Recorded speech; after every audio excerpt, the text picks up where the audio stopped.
Hi. So today we are making, or at least we're going to make the first step towards making my version of what is a chicken biryani. Now, this is not your typical chicken biryani. Chicken biryani is built in layers.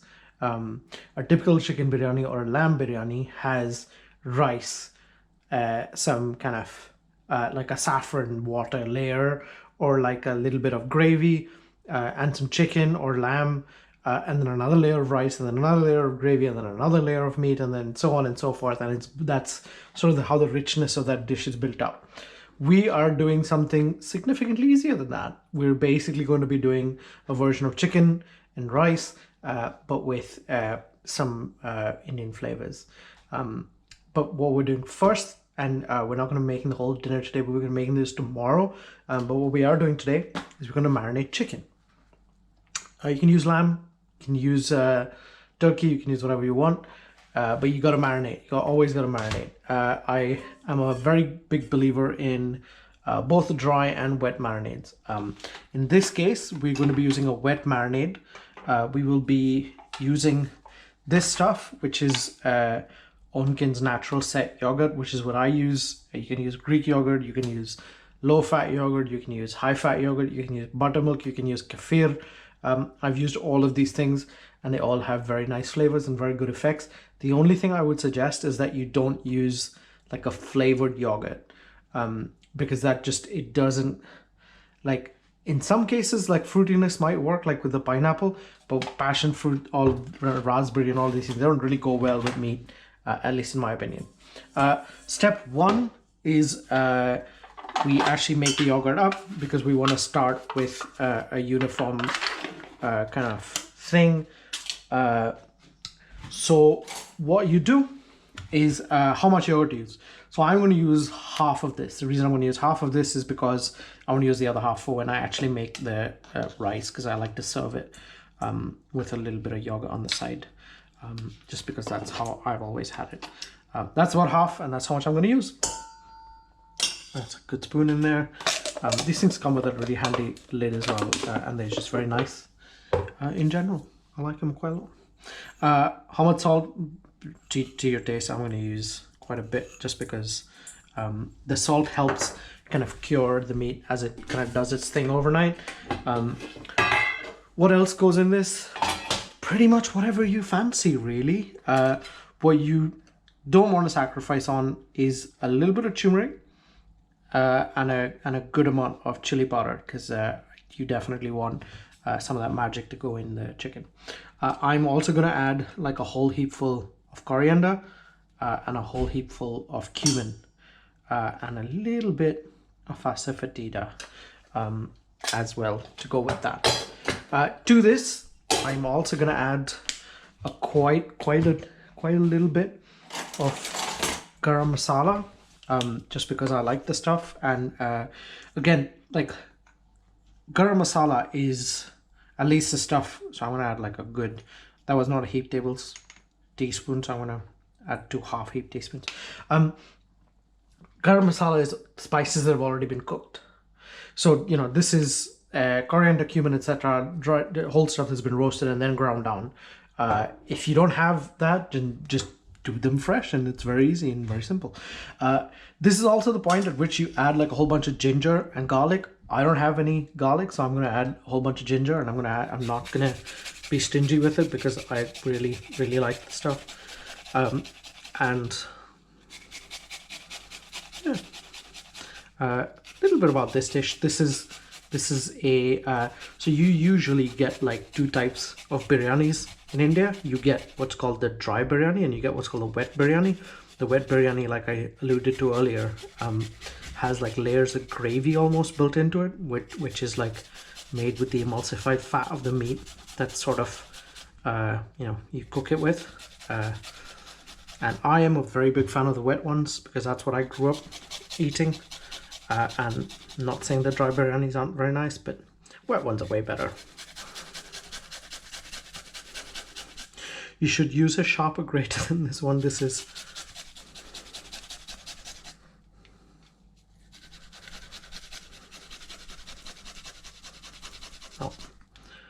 making very quick work. There we go. Of this ginger.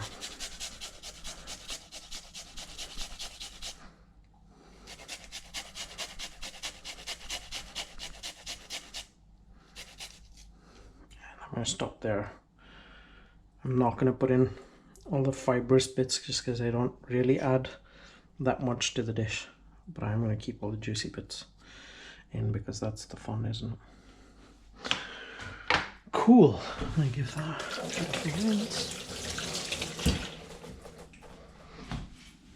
I'm going to take this off here to the side, keep that there. We put in salt, we put in spices, and we put in loads of ginger.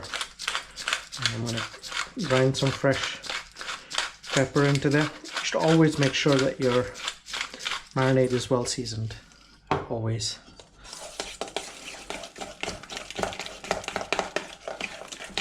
The yogurt, again, like it just kind of helps tenderize the meat and kind of do interesting things with the proteins all beforehand, which is incredibly useful.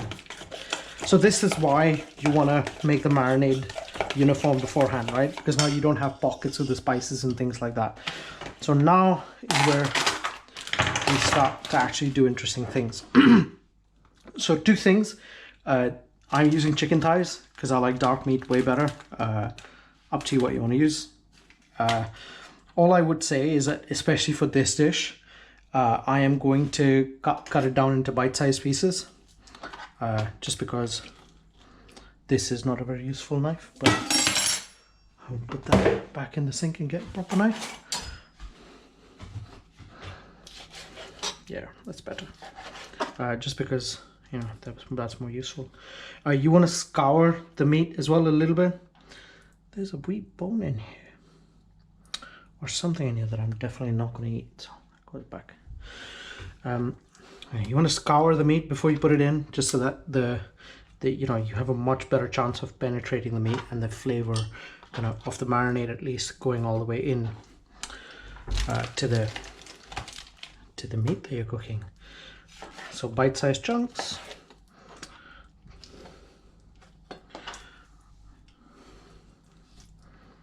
And again, you can use chicken breast with this, but like chicken thighs, in my opinion, are a lot more forgiving with regards to how you cook them. I've literally never dried out a piece of chicken thigh, but I have dried out a piece of chicken breast for sure. You can make this vegetarian, by the way, by using paneer, tofu, whatever you want. But then, you know, you don't have to marinate it like the day before. It's just because the meat, we want the flavor of the marinade to penetrate the meat, which is why we're doing this the night before. And again, you don't have to do this the night before. 1 hour, 2 hours is absolutely fine. It's just the longer you give it, the better this is going to take. Yeah, that's much better. Also, if you're using meat, use a different chopping board. A wood chopping board is not a good idea to use with meat. Because it will absorb the meat stuff, which you don't want. Cool. So now that I can move that to the side, just get the marinade all in, and that's beautiful. Cool. Now I am gonna let this hang out in the fridge overnight, and I will see you tomorrow with the next step for what I do with this recipe. Cheers. Ready? Hey, welcome back. So we are now going to cook the rest of our chicken and rice, or just super simple chicken biryani. So this is my chicken that has been marinating overnight. This was marinating, as you can see in the first bit of this video, with loads of spices and yogurt and salt and pepper and that kind of thing. So this is good to go. How are we going to do this, and what are the ingredients involved? So this is a one pot meal, which makes it really, really awesome. What you need is a good pot with a kind of a heavy kind of build to it.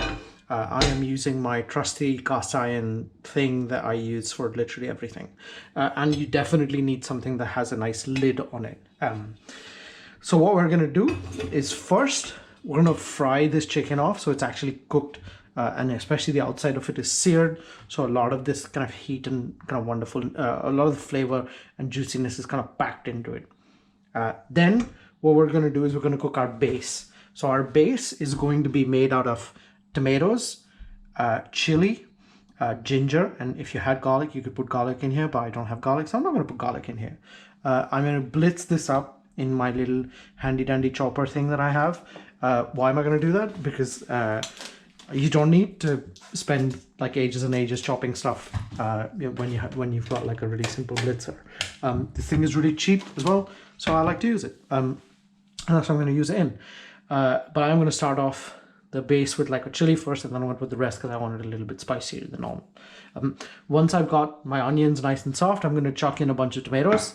You can use fresh tomatoes. I'm using canned tomatoes because I'm lazy and they taste the same.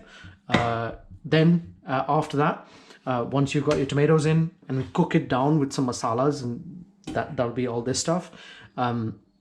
We are going to, at that point, put a bunch of rice in. And this rice is simple basmati rice. So this is about 2 cups of rice that I've already started soaking in some water.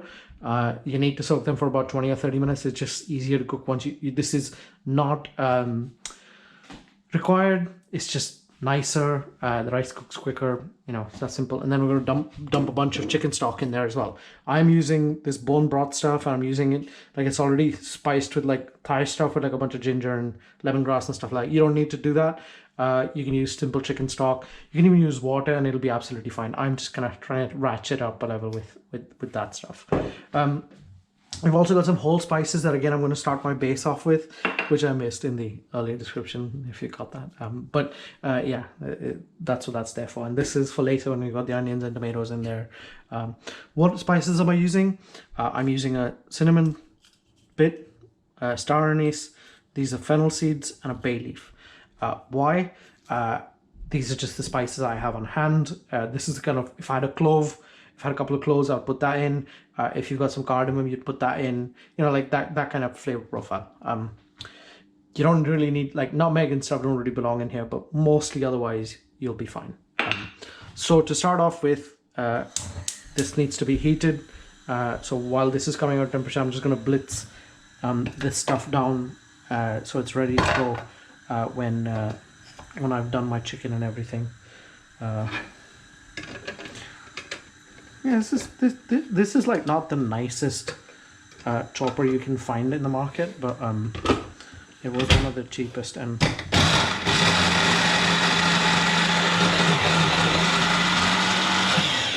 it does a pretty good job of making everything really fine, which is kind of nice in a way. Like you said, like I said, if you've got like a bunch of garlic, that would go in there, and there is a yeah, that's good. That's pretty good. I am going to be using ghee. You can use oil. Just a simple kind of neutral oil is fine. Whatever you want. Nothing's going to go wrong. You basically want to do this in 3 steps, right? You want to fry the chicken, make the base, then add the chicken and the rice. It's really that simple.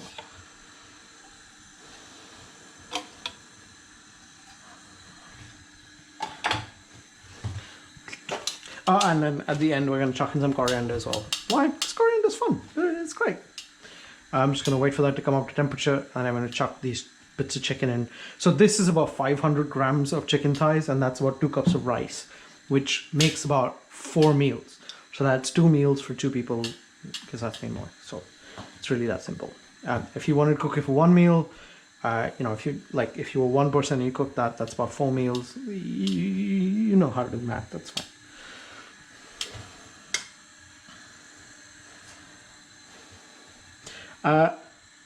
You don't want all of the marinade to kind of go into the thing.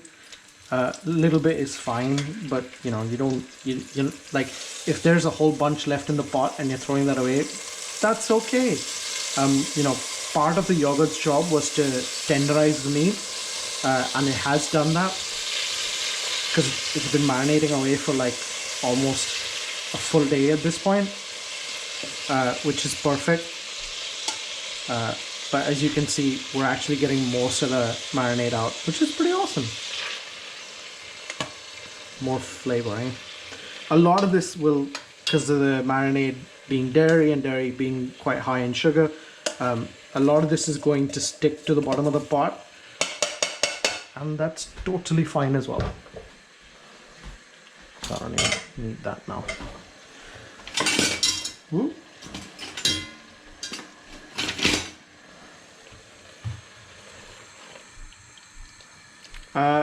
So this is kind of where it gets a bit interesting, right? Like some people say you want to wait till the pot's like ripping hot before putting that chicken in there.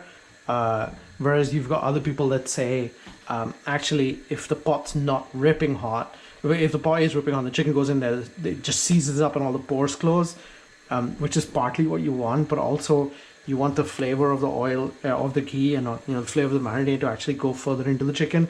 So I don't really know what any of that means, but you want to cook your chicken properly, right? You don't want raw chicken anyway. So what we're going to do now is we're not going to like cook and color the chicken exactly how we want it. We are going to sear the kind of outside of it, so you want to see all this pale chicken color go away.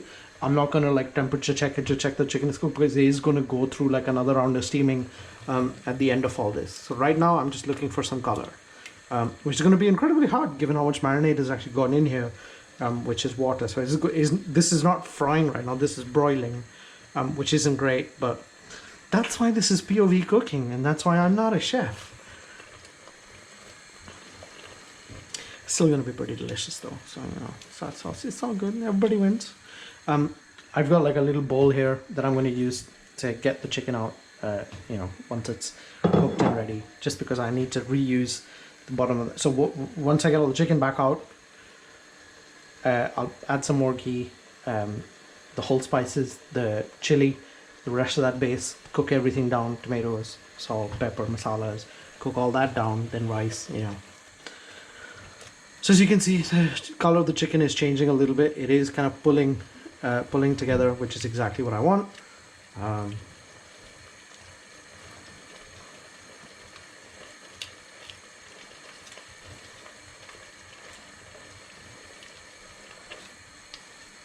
What I might do is I might actually pull all this liquid out and then use it later on in the rice than right now, because I do want the spices and the onion and everything to actually fry and not broil. If the chicken broils and not fries for now, it's okay, it's not a big deal. It'd be nice if it was frying, but it is what it is.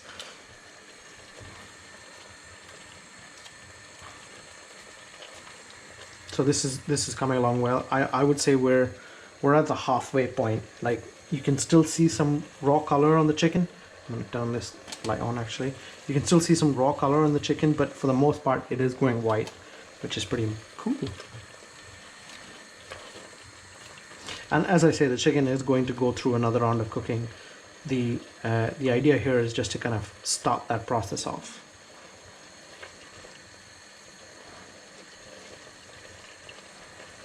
Actually, I'll just put the lid on. Don't have to stir. That much liquid, it's not going to stick, is it?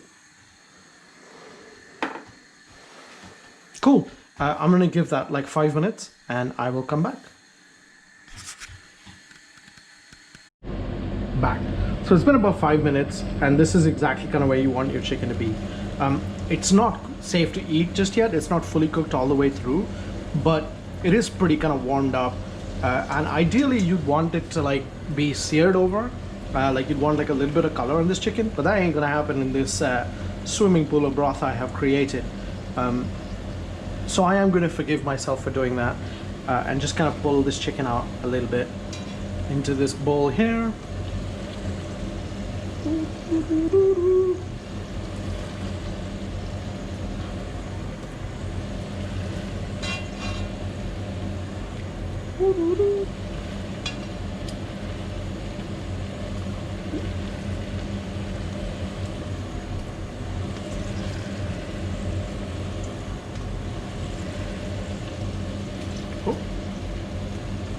that's that one, and that's the last one. Oop.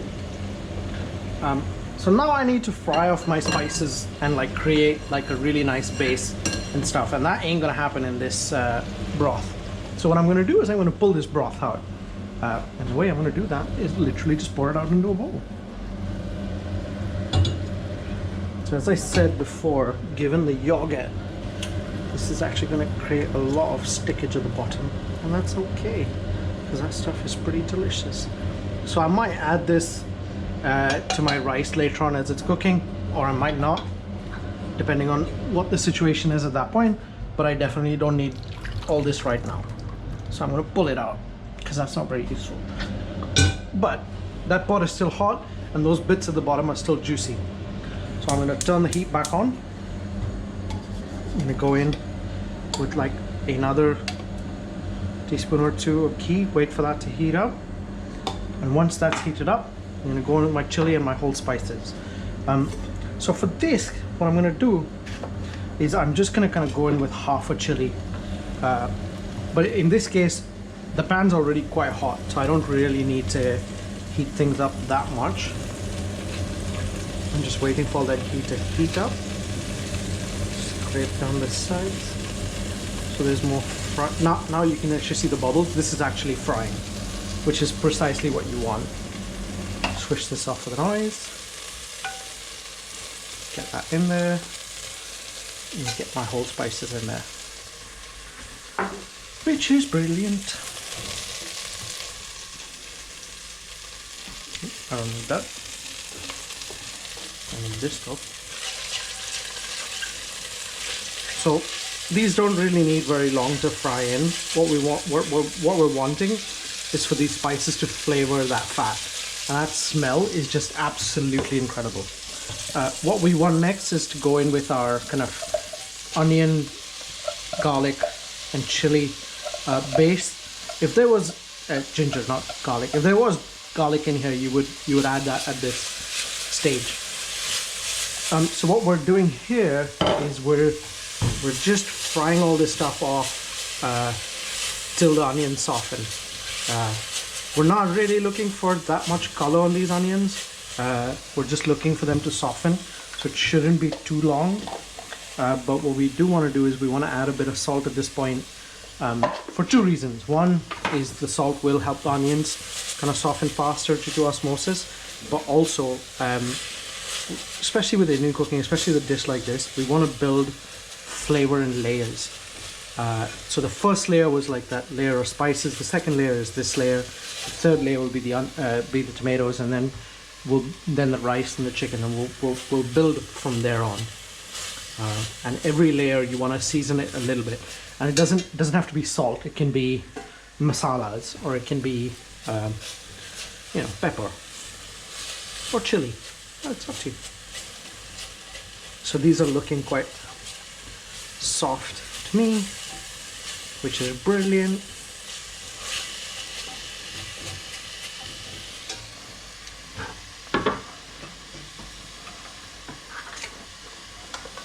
This is the point almost at which I'm going to add my canned tomatoes.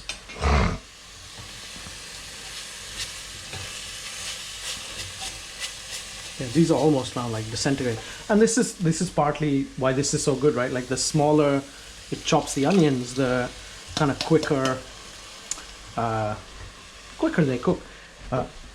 Always give that bit of a rinse to get the last really juicy bits up. Give that a bit of a stir so it all kind of melds in quite nicely. Cool. Now we are gonna cook this down till all the water is gone, and the way I'm gonna do this is really simple. I'm gonna leave it at a high heat till I start seeing some really angry bubbles, till the tomatoes basically come up to temperature, because remember, right, the tomatoes were room temperature and that was a hot pan, so everything will kind of come back down. So I want it to come back up, and once it comes back up, I'm going to reduce the flame, and then I'm going to keep kind of, basically where you want to take it to is when I do this, you don't see the water kind of come out, you see the fat separate from the mixture. The reason we want to do that is because we actually want this base to fry in its own fat. So we're gonna give it. It takes a while for us to get to that point. So as you can see, there are like angry bubbles coming out the side, which means this has come up to temperature. So I'm going to turn the flame down, and this is going to take at least 15 minutes. I'm just going to keep stirring, and there is nothing I'm going to add between now and then. I'm going to add no more salt. I will season it at the end, kind of when that goes in the last few bits going, but I'm not going to add any more salt for now. I'm just going to leave this as is. And until we get to that point where the fat separates, and that's when we season again with masalas. We're going to add chili powder, we're going to add turmeric, we're going to add coriander, and we're going to add garam masala as well. So I will see you when we get to that point in about 5 to 10 minutes, or maybe even 15.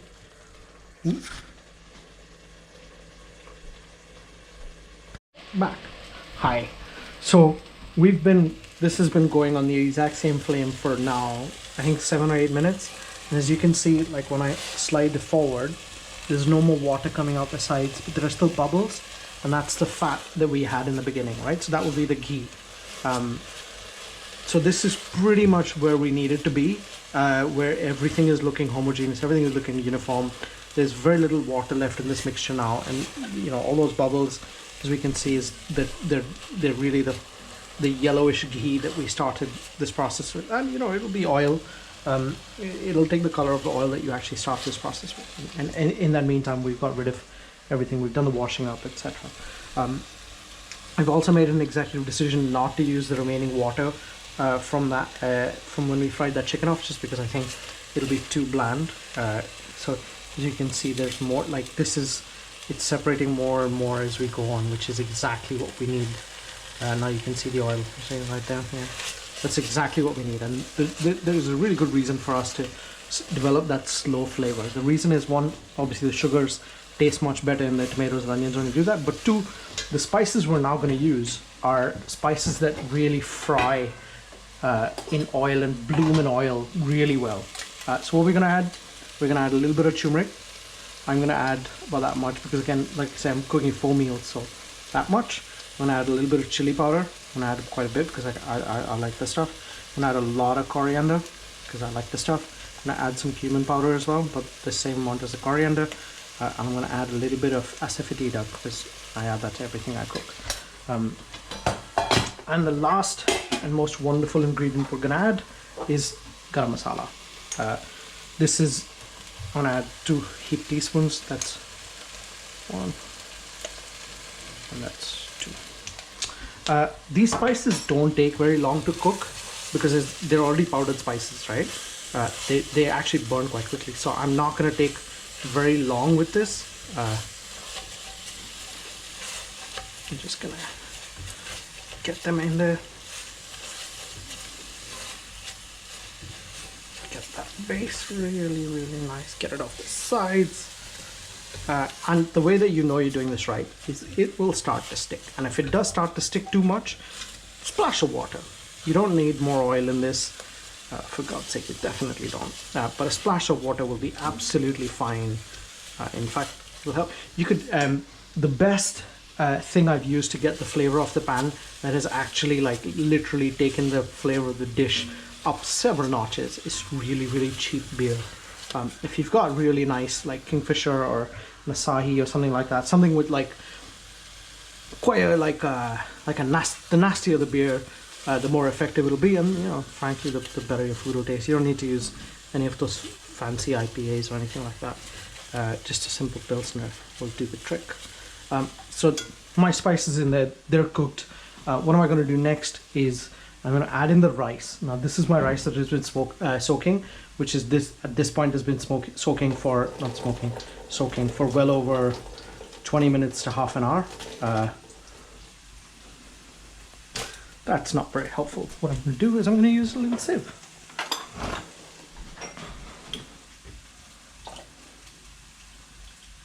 Just get all the water out.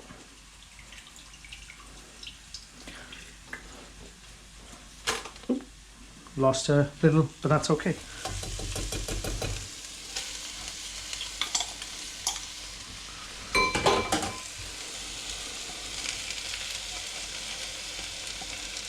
So this is again going to change the temperature of the pan, so I'm going to bring it up a little bit.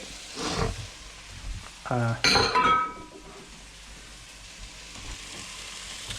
now we're gonna fry the rice a little bit in this mixture. So we want that flavor to kind of go everywhere.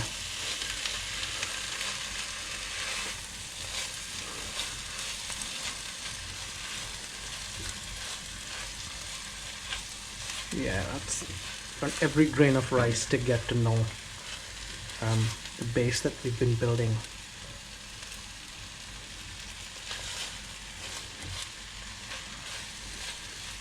Yeah, that's exactly where we need it to be.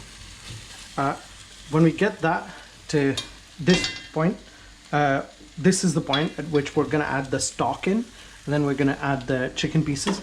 Now, how much stock and how much liquid? This is sort of the trickiest part of this entire dish, right?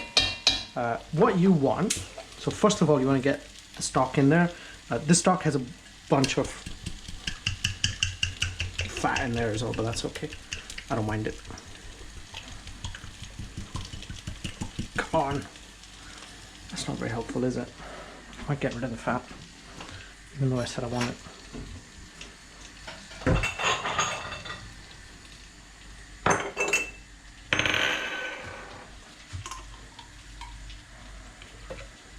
I might use it for something else. That's better. Come on.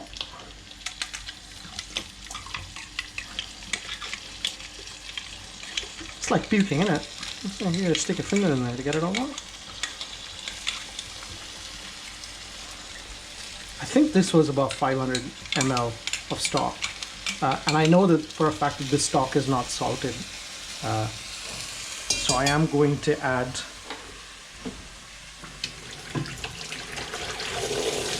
some more water, very lightly. I'm going to wait for this to kind of melt a little bit because it has been sat in the fridge.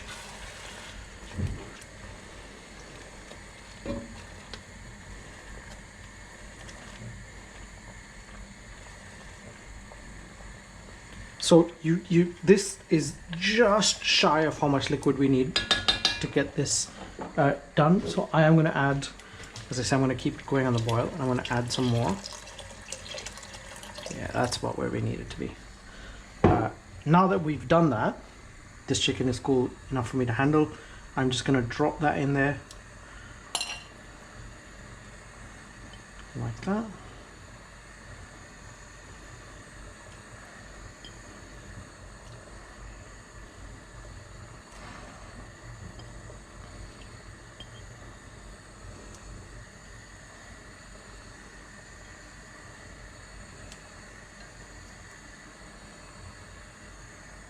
And that doesn't have to go in there. I can just be set there.